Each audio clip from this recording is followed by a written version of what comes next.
Give me the next 30 seconds to show you this, and it could save you and make you a lot of money. Donald Trump at 4:19 p.m. yesterday, on Friday, said, "I am willing to make deals on auto tariffs." Normally, this would have been positive for markets. Stocks probably would have went up on this. Instead, the S&P fell on this news. It fell another 0.28% in after hours. Let me explain why this is such a big deal. And it's really a big deal for a couple of different reasons. But the markets are now what I would call shell-shocked. We've gotten so many back and forth headlines via tariffs that markets, one, don't know what to believe anymore.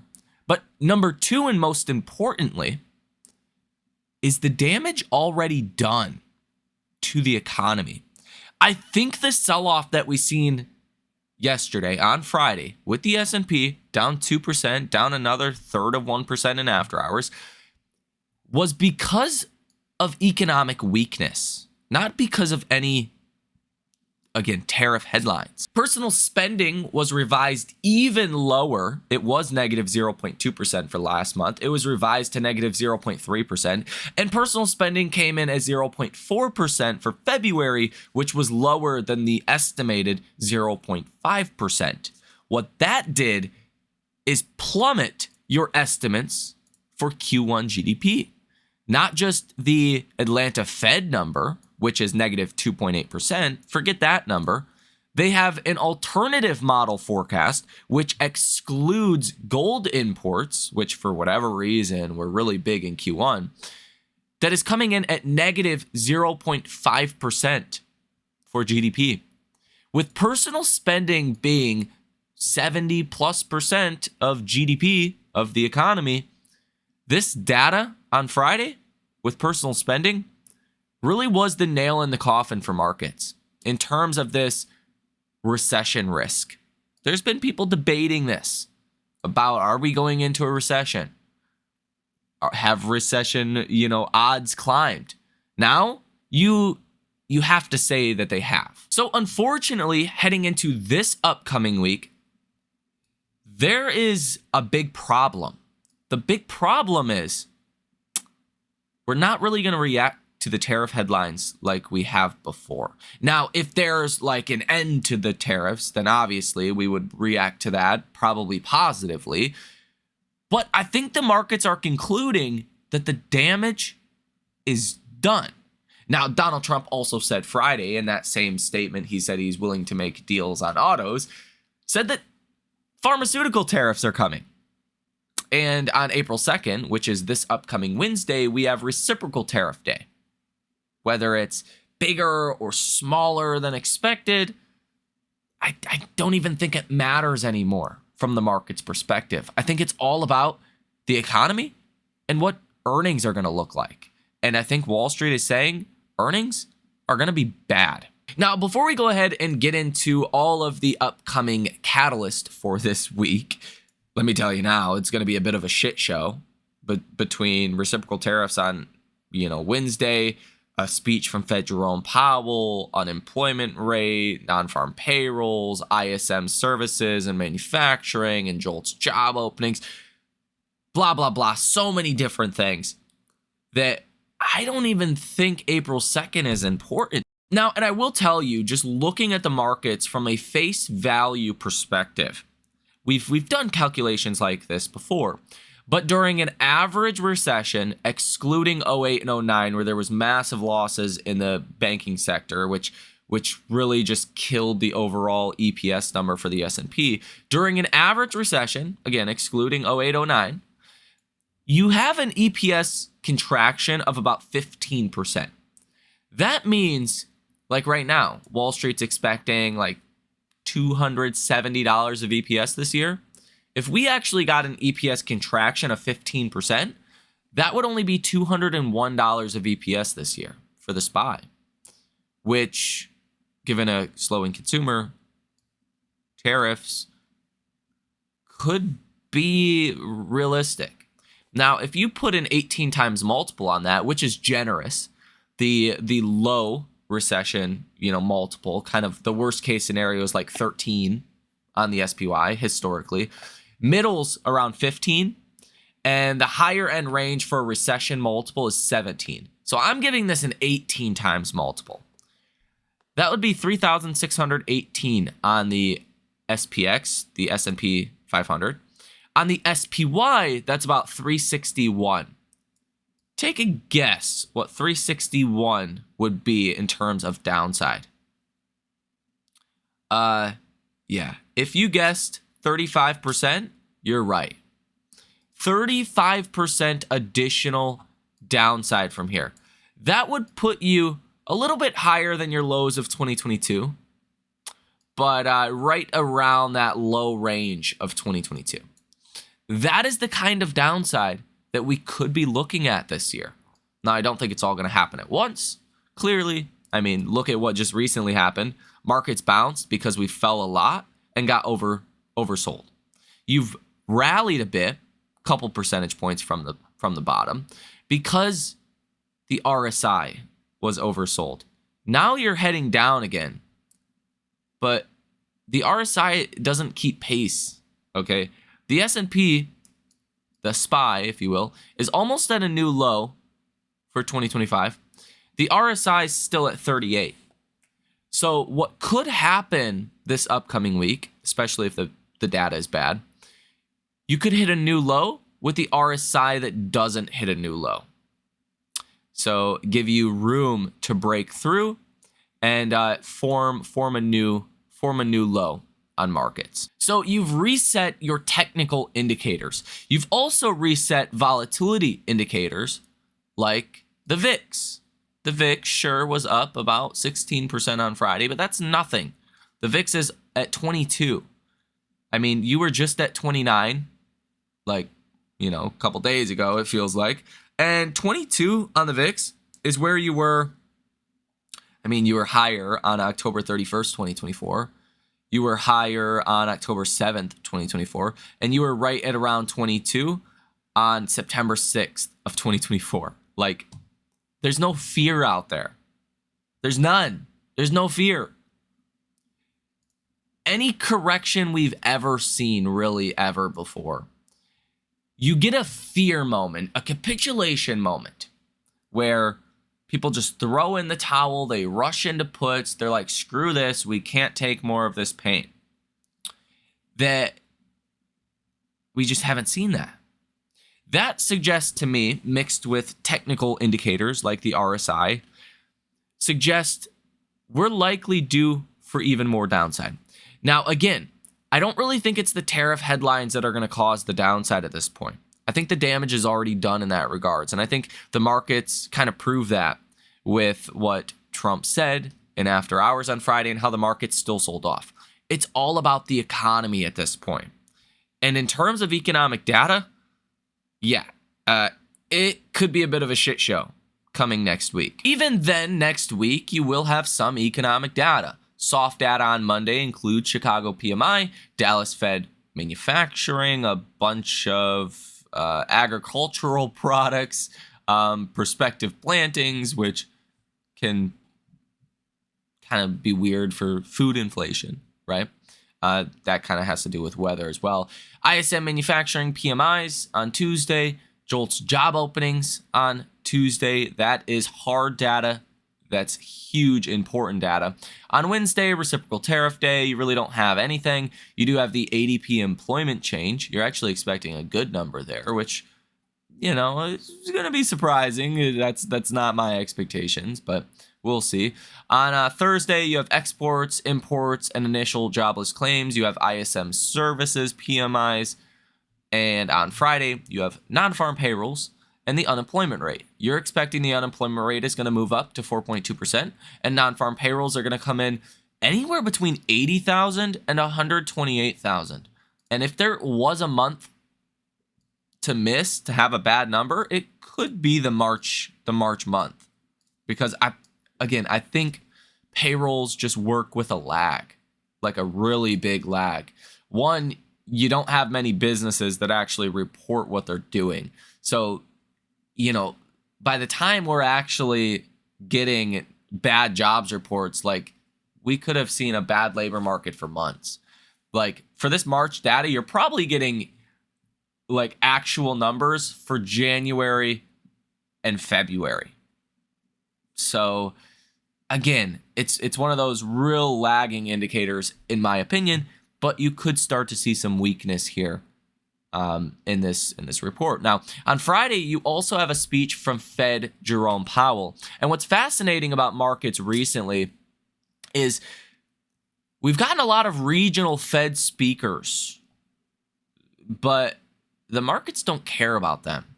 Like, the markets don't react to regional Fed speakers anymore. This is not 2022 where, what's his name?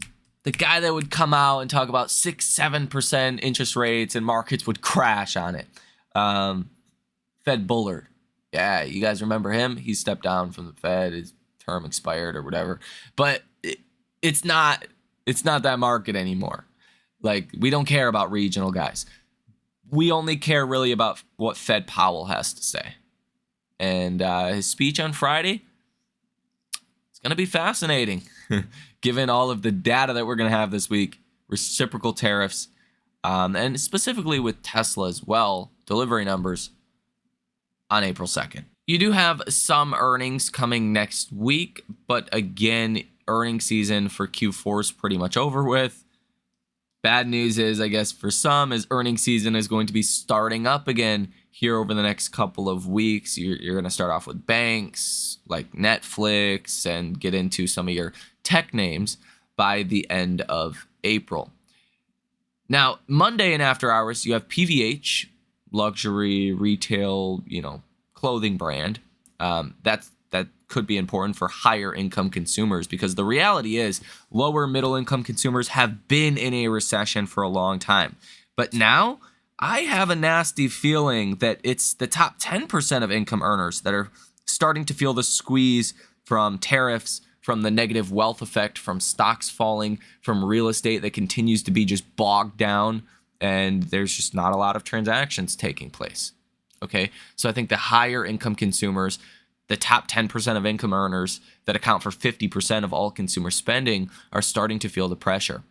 Now, on Wednesday, you will get RH, Thursday pre-market, Conagra Brands, and Thursday and after hours, you have Guess. So not too many names, but some you may want to pay attention to in terms of the consumer. Now, something else you want to watch pretty closely this week, which I think will tell you a lot, and I think it is telling us a lot already, is what the markets are pricing for Fed policy. So May 7th is 5 weeks, 4 days, 3 hours, and 26 minutes away from now. Yeah, to be like super precise with you. So you have a lot of time until the next Fed meeting. There's almost a 16% chance of the Fed cutting rates. But still, there's an 84% chance the Fed does not cut rates on May 7th. On Friday, with the S&P down 2.3%, the odds of a rate cut jumped from 9.2% to 15.7%. And you had that much pain in markets? Uh-oh. If we start to really price in some rate cuts here, yeah. I don't think the markets are going to be in a good place at all. Now, markets are expecting the first cut after this now what seems like extended pause is June 18th. But again, we really want to watch May 7th, especially in regards to all of that data that we're going to get this week. Now, the percent of stocks trading above their 50-day moving average on Friday down to 26.2%. About 5% of all stocks fell below their 50-day moving average just yesterday, which is a pretty significant number. So definitely some broader weakness starting to hit markets, and that started on Friday. Fear and Greed Index currently sitting, let's just refresh this to make sure we have the most up-to-date numbers, at 22. Still room to move lower there, even in context of what we've seen recently. The AI Investor Sentiment Survey just just went up a little bit. The bulls got a little bit more bullish from 21.6% to 27.4%. Neutral investors rose from 20.3% to 20.4%, and bearish investors fell from 58.1% to 52.2%. So again, a little bit more cushion to maybe get some more downside in markets. And that is what all signs are pointing to at this very moment. Now, for anyone watching this video, there's going to be two different groups of you. There's going to be one group that is all in this market, maybe has some leverage, that is scared of the downside, that is not able to benefit from this. There's the other group of you that love this, that are all in cash, that have your margin ready to go if we do go into a recession, and you're loving this. But both of those sides are wrong here. I don't think that's the best way to play this market. Because the fact of the matter is, the further markets fall, the more upside risk there is. Okay? The less downside risk there is. Now, again, I think stocks could still fall another 35% from here. You do not want to have margin debt. That is the worst thing possible at this very moment. But I don't think you want to be all out of stocks as well. I guess if there was a time to be all out of stocks, maybe now is the time, because there's so much more downside risk than upside risk. Until you get to 500 on the SPY, then you're kind of at equilibrium, right? 500 on the SPY, I've talked about. You have roughly $100 of upside potential back to 600 on the SPY, roughly $100 of additional downside potential down to about 400 on the SPY. You could fall more than that, again, like I've calculated, down to 360 or so. Roughly, you're at parity at that point. So I guess if there was ever a time to be all out of markets, maybe it's now. But that's never how I like to personally invest. What I'm doing right now is I'm not putting any more money to work unless it's specific deals. Like when Tesla hit 215, I bought some then. But I didn't go all in at that point. You want to have as much cash as possible on the sidelines. You want to have your margin that is able to be used if we did, fall another 35% from here. But we want to be able to benefit from the upside if we don't have a recession, if we do start to get good economic data. I don't think that's the case, and I wouldn't blame you if you were all out of this market. But you also don't want to be in stocks that are vulnerable to a recession. Companies that need to raise capital, that don't have a lot of cash, that are not going to be profitable for a while, those are the companies that consider selling. I'm not a financial advisor. I'm not a financial planner. Obviously, it's company by company specifics. Your situation's different than mine. But those are the companies I would avoid just altogether right now. There will be an opportunity to buy those at much better levels if we go into a recession, if the markets continue to sell off. So I think it's a bit of a balancing game right now, but definitely leaning more towards cash and have margin ready to go. Don't be in margin debt right now, but have that margin availability if we do fall significantly from here. Again, if you're all out of markets, I don't blame you. Like, if that's how I operated, if I could just be all in or all out, that's what I would probably be all out of this market as well. For tax reasons, I'm not willing to sell my stocks and pay capital gains. Like, it doesn't make sense for me. You'd have to see some wicked downside for that to even make sense. And I don't know if we will ultimately get that wicked downside, like 35% further from here. So long story short, saving you the explanation of that, I think a middle ground makes sense. But again, leaning more towards have as much cash as you possibly can ready to go. I don't care if you take change back or take pop bottles back for an extra $100. $200, $300, mow lawns or whatever you have to do. Could be 10x, after it's deployed on the recovery after a recession. Like $100 could turn into 1,000 or more if you buy these depressed assets at, recession lows. That's kind of the way that I'm looking at money right now. The value of money is actually growing from my perspective. Just thinking about the future and how that money can be, used. More millionaires are created during recessions than any other event, than lotteries, than literally anything else. You have an opportunity to massively benefit from this financially, if, of course, you prepare for this. So, with that said, ladies and gentlemen, that is going to conclude this video. Have a fantastic rest of your day, and I will see you in the next one.